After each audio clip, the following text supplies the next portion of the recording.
हर बंदे ने इस जहान फ़ानी से जाना है। तो वालिद साहब की जिस तरह से एक यादगार किस्म की मौत हुई है, उनकी शहादत हुई है, तो हम फिर दूसरी एंड पे इस चीज़ पे फ़ख्र भी महसूस करते हैं कि जी हर बंदे ने जाना है और वालिद साहब ने इस वतन के लिए जो है ना अपनी जान निछावर की है। बिस्मिल्लाहिर्रहमानिर्रहीम। अस्सलाम वालेकुम नाज़रीन, मेज़बान मोहम्मद यूनुस।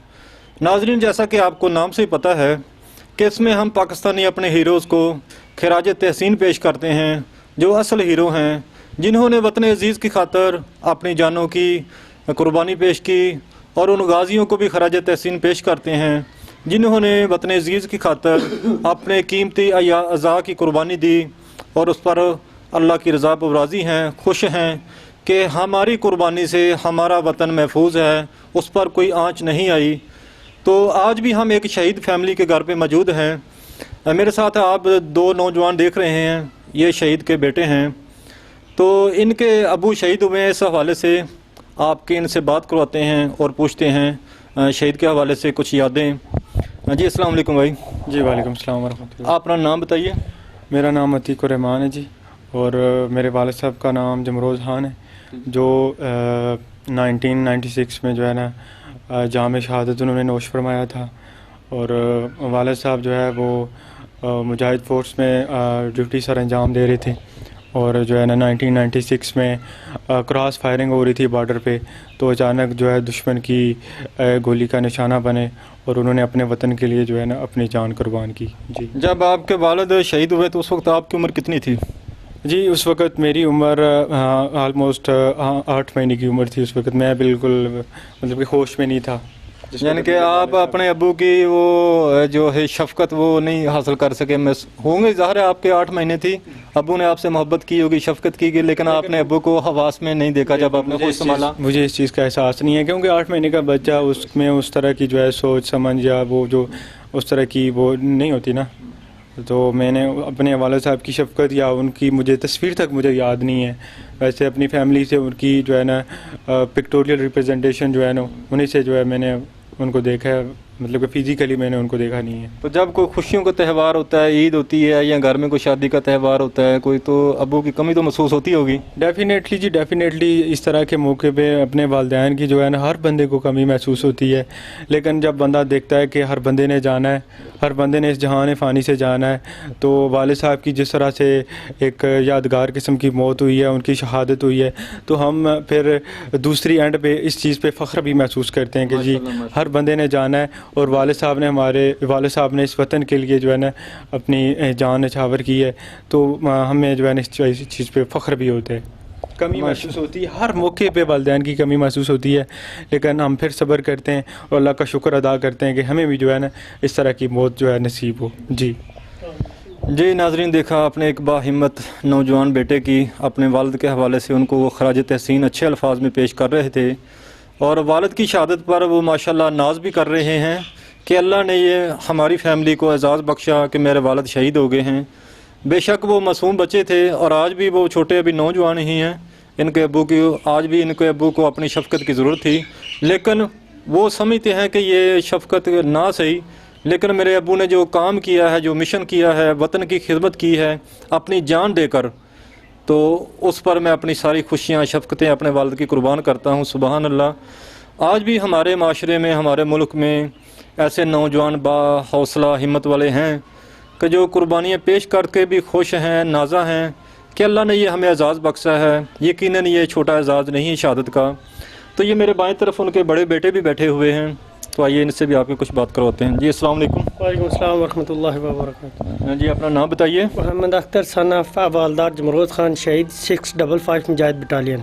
1974 में उन्होंने जो ड्यूटी ज्वाइन की और 12 अप्रैल 1996 को वो दुश्मन की गोली का निशाना बने, जिससे वो शहीद हुए। और हमें फ़ख्र है कि उन्होंने मुल्क की खातर अपनी जान दी। और जब त्यौहार और ख़ुशी का मौका आता है, उस वक्त सब लोगों के वालिदैन देखते हैं, सर पे खड़े हैं, कोई वालिद दाएं पे खड़ा है, वालदा बाएं पे खड़ा है, तो उस वक्त हमें थोड़ा ये महसूस होता है कि यहाँ पे हमारे वालिद भी होते तो हमें भी ऐसे खुशी का मौका मिलता। तो हमें इस बात की ये भी खुशी है तो कि हमारे वालिद साहब इस पूरे मुल्क की खातर और जिसकी वजह से हम यहाँ पर दुश्मन से डट कर मुकाबला कर रहे हैं और रह रहे हैं, ठीक है। और दुश्मन के लिए मैं एक शेर बोलता हूँ, दरख्तों से जो गिरते हैं वो पत्ते नहीं हैं, हम आंधियों से कह दो कि औकात में रहें। जी यकीनन ये जो कह रहे हैं कि हम दुश्मन के सामने खड़े हैं, तो मैं अपने नाज़रीन को बताता चलूँ कि इस वक्त जहाँ हम बैठे हैं ये बामुश्किल 100 मीटर सामने दुश्मन की पोस्टें हैं, LOC है जिस पर हम अब खड़े हैं। अभी भी हम दुश्मन के निशाने पर हैं। तो ये इनका हौसला है, ये अब्बू के मिशन को आगे बढ़ाने में इंशाल्लाह अपना किरदार अदा करेंगे। जिस तरह इनके अब्बू हौसले के साथ लड़ते हुए शहीद हुए, तो अब जहाँ हम बैठे हैं हमारे बिल्कुल सामने दुश्मन की पोस्टें हैं, तो अब भी हम सीना तान के उनके सामने बैठे हैं, क्योंकि ये जो शेर इन्होंने बताया है बिल्कुल उसकी अमली तस्वीर के तौर पर हम बैठे हैं।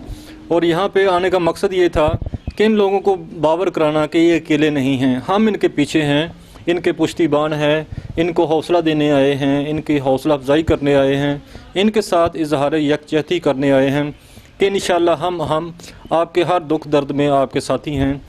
अच्छा, तो ये बताइए, जब आपके वालिद शहीद हुए आपकी उस वक्त उम्र कितनी थी? मेरी तकरीबन उम्र 7 साल थी। तो उन्होंने मुझे तकरीबन 1 या 1.5 महीना पहले मुझे उन्होंने स्कूल में दाखिल करवाया, वो मुझे लम्हात याद है। तो 10 दिन रह गए थे, महीना छुट्टी आए थे, 10 दिन छुट्टी रह गई थी तो वापस चले गए। उनका एक दोस्त था तारक नाम का, शहीद हो गया था, वो इधर डल खंबा में है, तो जिसकी वजह से वो उनके बहुत करीबी दोस्त थे, उसकी वजह से वो वापस चले गए। तो मुझे वो लम्हात याद है कि मैं उनके साथ स्कूल जब गया था। तो बाकी उनका शफ़क़त और प्यार हमारे महल्ले में सबसे ज़्यादा, हर बच्चे से ना उनका बहुत ज़्यादा था। कोई भी ऐसा बंदा नहीं है जो ये बोलेगा कि वो ऐसे आदमी थे, वो ऐसे थे। बहुत ही अच्छे इंसान, अखलाक और हिम्मत वाले थे। यकीनन जिनको अल्लाह अपना बरगज़ीदा बंदा बनाता है, उनकी सफ़ात और उनके इखलाक भी अल्लाह बुलंद कर देता है। जिसको अल्लाह रहमत की 70 दफ़ा नज़र से देखता है उसी को कबूल करता है, और इतना बड़ा शहादत का एजाज़ अल्लाह ताला उसे ही अता करते हैं जो बाकी लोगों से बेहतर होते हैं। इखलाक के हवाले से, शफ़क़त के हवाले से, हुस्न इखलाक के हवाले से अल्लाह उनकी ऐसे तरबियत कर देता है कि जब उनको बुलाता है अपने पास तो पीछे वाले उनको याद ही करते रहते हैं, उनके इखलाक को, उनकी बातें करके गमज़दा होते हैं। ये फितरती अमल है, इंसान जुदाई होती है बिछड़ने की, लेकिन दूसरी तरफ शहादत जैसे मकाम की खुशी भी है। जाने का दुख है लेकिन अफसोस नहीं है, ये इंसानी हमारी फितरत है। थोड़ा दुखी होता है, अपने के बिछड़ने की थोड़ा होता है, लेकिन जो एजाज़ है, अल्लाह ने कुरान पाक में कहा है शहीद ज़िंदा है, गुमान भी ना करो कि वो मुर्दा हैं, तो हम गुमान भी नहीं करते। और ये उनके बच्चे शहीद के उसकी अमली तस्वीर हैं। ये इनके आपने बातें सुनी, बिल्कुल ऐसे ही हैं जैसे इनके अब्बू। इनको आज भी इंशाल्लाह देख रहे हैं, कभी मुश्किल होगी तो इनको रहनुमाई भी वो करते होंगे ख्वाबों में, इशारों में। तो ये इनके माशाल्लाह बाहिम्मत नौजवान हैं, हम इनके साथ हैं इंशाल्लाह और रहेंगे। अच्छा, ये बताइए कि जब आपके अब्बू शहीद हुए, उस मार्के के हवाले से हमारे नाज़रीन को बताइए कि वो किस तरह मार्का हुआ और किस सन को या किस साल को वो मार्का हुआ और किस तरह वो नुकसान हुआ सर? जब 12 अप्रैल 1996 का दिन था, दिन जुम्मे का था, जुम्मा पढ़ के वो बैठे हुए थे। उस वक्त पाकिस्तान और इंडिया का मैच लगा हुआ था, तो उन्होंने मैच देख रहे थे। वो बहुत ही शौकीन रखते थे मैच के हवाले से। तो वो जब पाकिस्तान मैच जीत गया, एशिया कप का था, तो उस वक्त उन्होंने खुशी में, थोड़ा जोश में कुछ नारे लगाए। उधर होते हैं सब अपने मुल्क की खातिर खुशी करते हैं, जश्न मनाते हैं।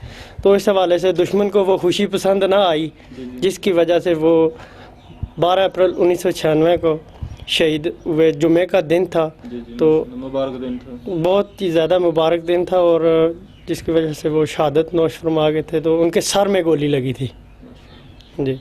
अच्छा जी, एक सवाल मेरे जहन में आया है, वो ये है कि जब आप इतने छोटे छोटे थे, बच्चे थे, तो आपके वालिद अल्लाह को प्यारे हो गए, शहादत का मकाम पा गए, तो फिर आपके लोगों की तरबियत आपकी वालदा ने आपकी कैसे की? और आपकी वालदा माशाल्लाह हमारे साथ बैठी है लेकिन वो बात नहीं करना चाह रही थी, तो आप बताइए कि आपके वालदा ने फिर आपकी तरबियत कैसे की? कभी बाप की कमी महसूस होने दी? मैं कहता हूँ कि वालिद के ना होते हुए भी मेरी वालदा ने मेरे भाइयों की, मेरी ऐसी तरबियत की है कि उन्होंने हमें किसी चीज़ की कोई कमी महसूस नहीं होने दी। उन्होंने अब वालिद की जगह भी वही कवर की और वालदा की भी अभी तक वो ज़िंदा है माशाल्लाह, वो कर रहे हैं। और जैसे तरबियत की बात है, एक छोटा भाई है वो इंजीनियर है, बड़ा भाई आर्मी में है, ड्यूटी ज्वाइन कर रहा, और मैं सऊदी अरब में था, उससे कबल अभी पाकिस्तान में आ गया हूँ। तो इस हवाले से उन्होंने हमें किसी चीज़ की कोई कमी महसूस नहीं होने दी। पढ़ाया, तालीम, कुरान, हर चीज़ के लिहाज से हमारी बहुत ही अच्छी तरबियत उन्होंने की है। उन्होंने अपना माँ होने का हक अदा किया, और जो उनके सरताज इस दुनिया से जब गए तो अमानतें अपने ज़ुम्मे छोड़ के इनके गए, तो इनकी वालदा ने उस अमानत को खूब अच्छे तरीके से निभाया, उस ज़िम्मेदारी को निभाया। तो सलाम है ऐसी माँओं को जिन्होंने ऐसे बच्चे तैयार किए कि उन्होंने अपने शोहर का एक और जो अमानत थी उसको भी उसी रास्ते का राही बना दिया, यानी कि उसको भी आर्मी में भर्ती कराया ताकि वो अपने अब्बू के मिशन को आगे बढ़ा सकें, कि शहादत कबूल करें। तो नाजरीन, आपसे वही मैं जो हर वीडियो में रिक्वेस्ट करता हूँ, अपने इन हीरोज़ को, गुमनाम मुजाहिदों को अपनी दुआ में याद रखिए, इनके लिए दुआ किया करें कि अल्लाह ताला इनको हौसला हिम्मत दे, इनके लवाहकीन को सब्र जमील दे, और अपने मुल्क के लिए दुआ किया करें अल्लाह इसको सलामत रखे ता क़यामत रखे। अल्लाह ताला हम सब का हामी नसर हो इस दुआ के साथ कि वतन तू सलामत रहे ता क़यामत रहे। पाकिस्तान जिंदाबाद, पाक आर्मी पाइंदाबाद। अल्लाह हाफिज़।